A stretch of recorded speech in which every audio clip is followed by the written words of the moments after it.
Le prophète alayhi salatu wassalam nous a dit, il n'y a rien, il n'y a aucun don qui soit meilleur et plus vaste que le sabr, que la patience. Quand la patience a été donnée à quelqu'un, vraiment Allah lui a donné beaucoup. La noble patience est ce qui accompagne forcément la foi. Allah jure par le temps. Surat 103. Allah jure par le temps et Allah peut jurer par ce qu'il veut puisque c'est lui qui a tout créé.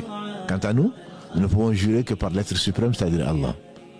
Celui qui jure par autre que Allah a associé ou a mécru, comme l'a dit le prophète sallallahu alayhi wa sallam. Celui qui veut patienter, Allah l'aide à patienter.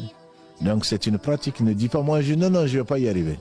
Demande à Allah subhanahu wa ta'ala, sache que il sait tout et que tu reviendras vers lui, inna lillahi wa inna ilayhi raji'un, et qu'à ce jour-là, tu n'auras pas regretté d'avoir été patient. On en regrette beaucoup de choses, sauf la patience.